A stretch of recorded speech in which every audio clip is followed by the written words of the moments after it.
मधुबन के बाबा, मधुबन के बाबा मुरली वाले, आपका क्या कहना, आपका क्या कहना। ओम शांति। आज 19 सितंबर 2025 के साकार मधुर महावाक्य है। आज मीठे मीठे बाप दादा बोले, मीठे बच्चे, इस बेहद के नाटक में तुम आत्माओं को अपना अपना पार्ट मिला हुआ है। अभी तुम्हें ये शरीर रूपी कपड़े उतार घर जाना है और फिर नए राज्य में आना है। बाबा ने कहा, मीठे बच्चे, इस बेहद के नाटक में तुम आत्माओं को अपना अपना पार्ट मिला हुआ है। अभी तुम्हें ये शरीर रूपी कपड़े उतार घर जाना है और फिर नए राज्य में आना है।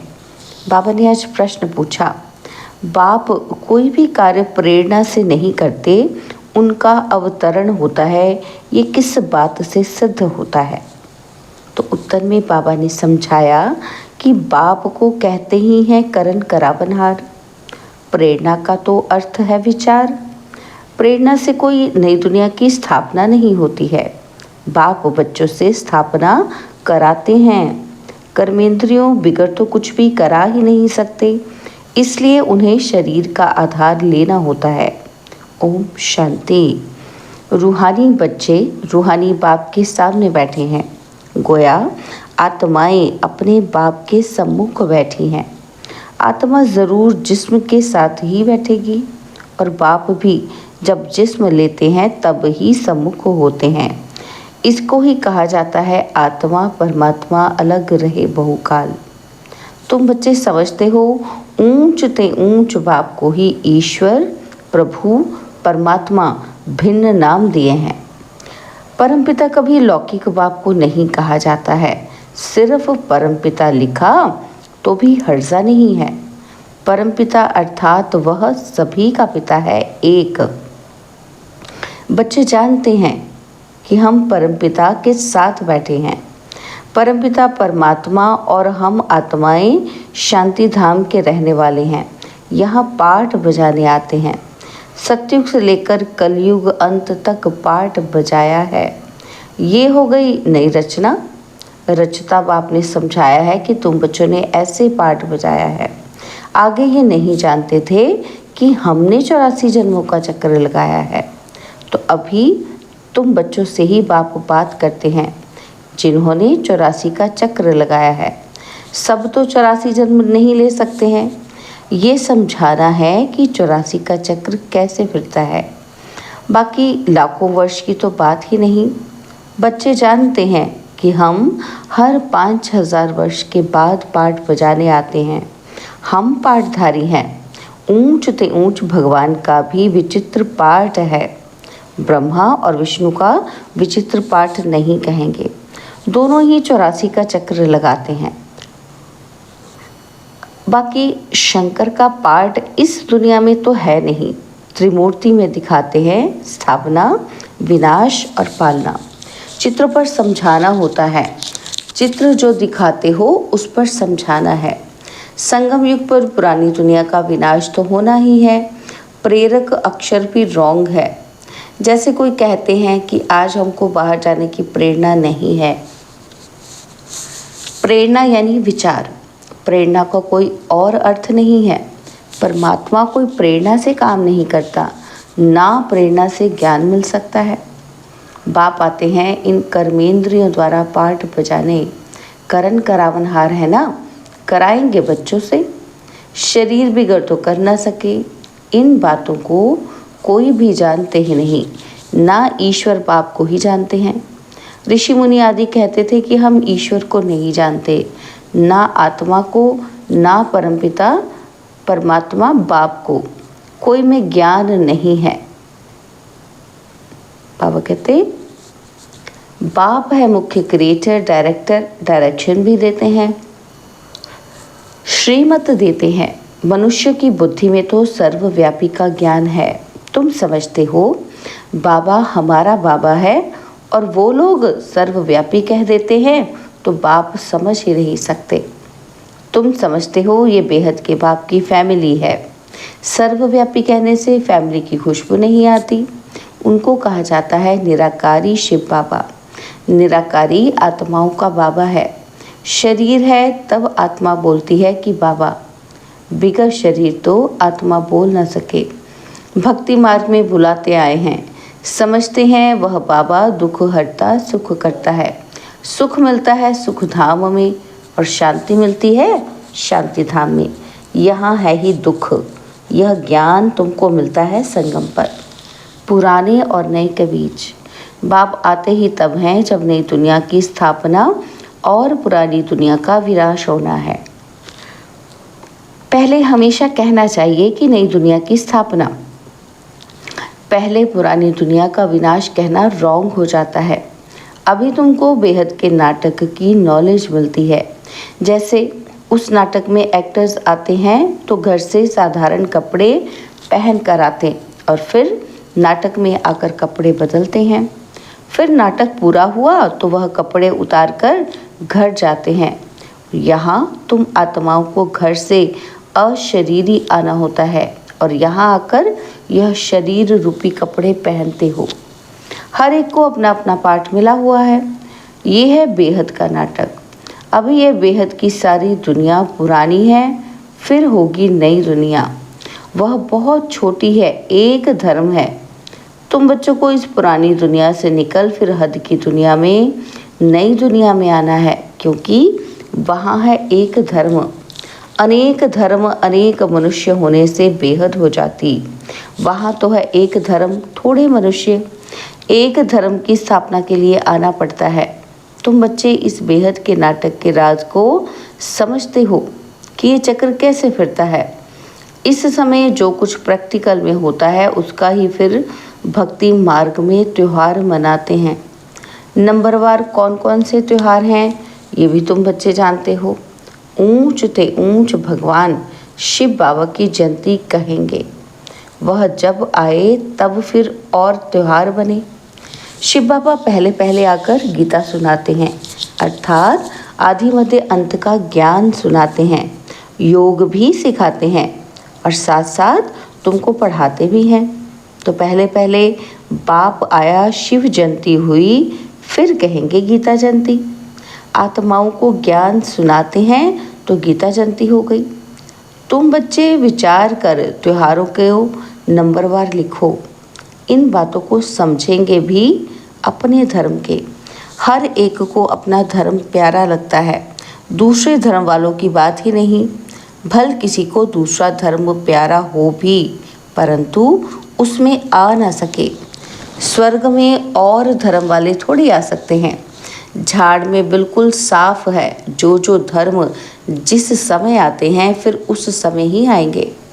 पहले बाप आते हैं, वही आकर राजयोग सिखलाते हैं तो कहेंगे शिव जयंती, सो फिर गीता जयंती और फिर नारायण जयंती। वह तो हो जाता है सतयुग, वो भी लिखना पड़े नंबरवार। यह ज्ञान की बातें हैं। शिव जयंती कब हुई वह भी पता ही नहीं है। ज्ञान सुनाया जिसको गीता कहा जाता है और फिर विनाश भी होता है। जगत अम्बा आदि की जयंती का कोई हॉलीडे नहीं है। मनुष्य किसी की भी तिथि तारीख को बिल्कुल नहीं जानते हैं। लक्ष्मी नारायण राम सीता के राज्य को ही नहीं जानते।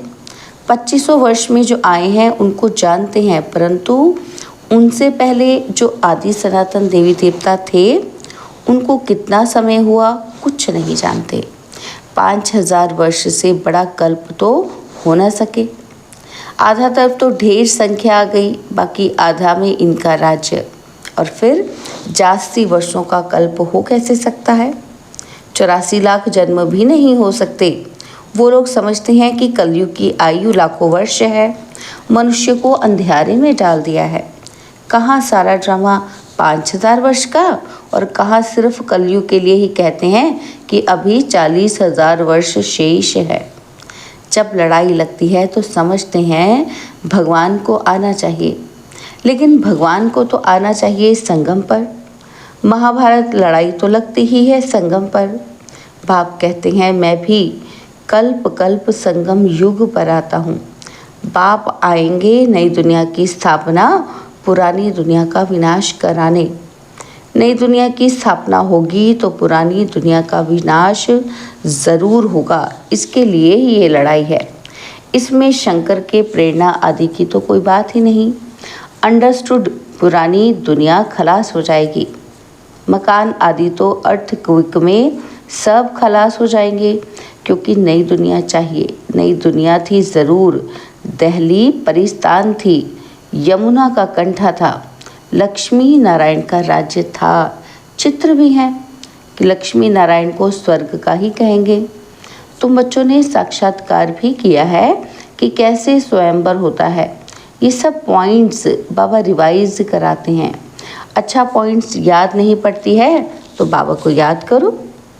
बाप भूल जाता है तो टीचर को याद करो। टीचर जो सिखलाते हैं वह भी ज़रूर याद आएगा ना। टीचर भी याद रहेगा, नॉलेज भी याद रहेगी, और उद्देश्य भी बुद्धि में है। याद रखना ही पड़े, क्योंकि तुम्हारी स्टूडेंट लाइफ है ना। यह भी जानते हो जो हम पढ़ाते हैं वह हमारा बाप भी है। जो हमको पढ़ाते हैं वो हमारा बाप भी है। लौकिक बाप कोई गुम नहीं हो जाता है। लौकिक, पारलौकिक और फिर ये है अलौकिक। इनको कोई याद नहीं करते। लौकिक बाप से तो वर्षा मिलता है, अंत तक याद रहती है। शरीर छोड़ा फिर दूसरा बाप मिलता है। जन्म बाई जन्म लौकिक बाप मिलते हैं। पारलौकिक बाप को भी दुख व सुख व याद करते हैं। बच्चा मिला तो कहेंगे ईश्वर ने बच्चा दिया। बाकी प्रजापिता ब्रह्मा को क्यों याद करेंगे? इनसे कुछ मिलता थोड़ी है। इनको अलौकिक कहा जाता है। तुम बच्चे जानते हो कि हम ब्रह्मा द्वारा शिव बाबा से वर्षा ले रहे हैं। जैसे हम पढ़ते हैं, ये रथ भी निमित्त बना हुआ है। बहुत जन्मों के अंत में इनका शरीर ही रथ बना है। रथ का नाम तो रखना पड़ता है ना। यह है बेहद का संन्यास। रथ कायम ही रहता है, बाकी का ठिकाना नहीं है। चलते चलते फिर भागंती हो जाते। यह रथ तो मुकर्रर है ड्रामा अनुसार। इनको कहा जाता है भाग्यशाली रथ। तुम सबको भाग्यशाली रथ नहीं कहेंगे। भाग्यशाली रथ एक माना जाता है जिसमें बाप आकर ज्ञान देते हैं, स्थापना का कार्य कराते हैं। तुम भाग्यशाली रथ नहीं ठहरे। तुम्हारी आत्मा इस रथ में बैठ पड़ती है। आत्मा पवित्र बन जाती है, इसलिए बलिहारी इस तन की है जो इसमें बैठ पढ़ाते हैं। यह अंतिम जन्म बहुत वैल्यूएबल है, और फिर शरीर बदल हम देवता बन जाएंगे। इस पुराने शरीर द्वारा ही तुम शिक्षा पाते हो, शिव बाबा के बनते हो। तुम जानते हो कि हमारी पहली जीवन वर्थ नॉट अ पेनी थी और अब पाउंड बन रही है। जितना पढ़ेंगे उतना ऊंच पद पाएंगे। बाप ने समझाया है, याद की यात्रा है मुख्य। इनको ही भारत का प्राचीन योग कहते हैं, जिससे तुम पतित से पावन बनते हो। स्वर्गवासी तो सब बनते हैं, फिर है पढ़ाई पर मदार। तुम बेहद के स्कूल में बैठे हो, तुम ही फिर देवता बनेंगे। तुम समझ सकते हो ऊंच पद कौन पा सकते हैं, उनकी क्वालिफ़िकेशन क्या होनी चाहिए। पहले हमारे में भी क्वालिफ़िकेशन नहीं थी, आसुरी मत पर थे और अब ईश्वरीय मत मिलती है। आसुरी मत से हम उतरती कला में जाते हैं और ईश्वरीय मत से चढ़ती कला में आते हैं। ईश्वर मत देने वाला एक है और आसुरी मत देने वाले अनेक हैं। माँ बाप, भाई बहन, टीचर, गुरु, कितनों की मत मिलती है। अभी तुमको एक की मत मिलती है जो 21 जन्म काम आती है। तो ऐसे श्रीमत पर चलना चाहिए ना। जितना चलेंगे उतना श्रेष्ठ पद पाएंगे। कम चलेंगे तो कम पद। श्रीमत है ही भगवान की, ऊंच ते ऊंच भगवान ही है, जिसने श्री कृष्ण को ऊंच ते ऊंच बनाया और फिर नीच ते नीच रावण ने बनाया। बाप गोरा बनाते हैं और फिर रावण सांवरा बनाते। बाप वर्षा देते हैं, वह तो है ही वाइसलेस। देवताओं की महिमा गाते हैं, सर्वगुण संपन्न। तो बाबा कहते हैं सतयुग में आत्मा और शरीर दोनों पवित्र होते हैं। देवताओं को सब जानते हैं। वो संपूर्ण निर्विकारी होने के कारण संपूर्ण विश्व के मालिक बनते हैं। अभी नहीं है, फिर बन रहे हैं।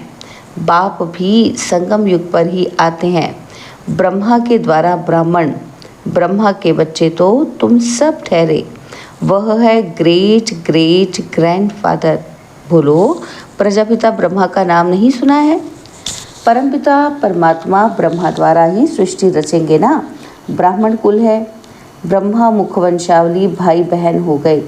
यहाँ राजा रानी की बात नहीं, यह ब्राह्मण कुल तो संगम का थोड़ा समय चलता है। राजाई ना पांडवों की है ना कौरवों की। अच्छा, मीठे मीठे सिकिलदे बच्चों प्रति माता पिता बाप दादा का याद प्यार और गुड मॉर्निंग। रूहानी बाप की रूहानी बच्चों को नमस्ते। हम रूहानी बच्चों की रूहानी बाप दादाजी को दिलवा जान सिकवा प्रेम से नमस्ते। ओम शांति। प्यारे बाबा, मीठे बाबा, मेरे बाबा, शुक्रिया बाबा, शुक्रिया बाबा, शुक्रिया। धारणा के लिए मुख्य सार। पहला पॉइंट है 21 जन्म श्रेष्ठ पद का अधिकारी बनने के लिए सब आसुरी मतों को छोड़ एक ईश्वरीय मत पर चलना है, संपूर्ण वाइसलेस बनना है। और सेकंड पॉइंट है इस पुराने शरीर में बैठ बाप की शिक्षाओं को धारण कर देवता बनना है। ये है बहुत वैल्यूएबल जीवन, इसमें वर्थ पाउंड बनना है। बाबा ने आज हमें वरदान दिया, सर्व आत्माओं को यथार्थ अविनाशी सहारा देने वाले आधार उद्धार मूर्त भव। वर्तमान समय विश्व के चारों ओर कोई न कोई हलचल है। कहाँ मन के अनेक टेंशन की हलचल है और कहाँ प्रकृति के तमोप्रधान वायुमंडल के कारण हलचल है। अल्पकाल के साधन सर्व को चिंता की चिता पर लिए जा रहे हैं, इसलिए अल्पकाल के आधार से प्राप्तियों से विधियों से थक कर वास्तविक सहारा ढूंढ रहे हैं। तो आप आधार उद्धार मूर्त आत्माएं उन्हें श्रेष्ठ अविनाशी प्राप्तियों की यथार्थ वास्तविक अविनाशी सहारे की अनुभूति कराओ। स्लोगन है, समय अमूल्य खजाना है, इसलिए इसे नष्ट करने के बजाय फौरन निर्णय कर सफल करो। समय अमूल्य खजाना है, इसलिए इसे नष्ट करने के बजाय फौरन निर्णय कर सफल करो। बाबा के व्यक्त इशारे। अब लगन की अग्नि को प्रज्वलित कर योग को ज्वाला रूप बनाओ। तो बाबा कहते हैं जैसे सूर्य की किरणें फैलती हैं, वैसे ही मास्टर सर्वशक्तिवान की स्टेज पर शक्तियों व विशेषताओं रूपी किरणें चारों ओर फैलती अनुभव करें। इसके लिए मैं मास्टर सर्वशक्तिवान विघ्न विनाशक आत्मा हूँ। इस स्वमान की स्मृति की सीट पर स्थित होकर कार्य करो तो विघ्न सामने तक भी नहीं आएंगे। अच्छा, ओम शांति।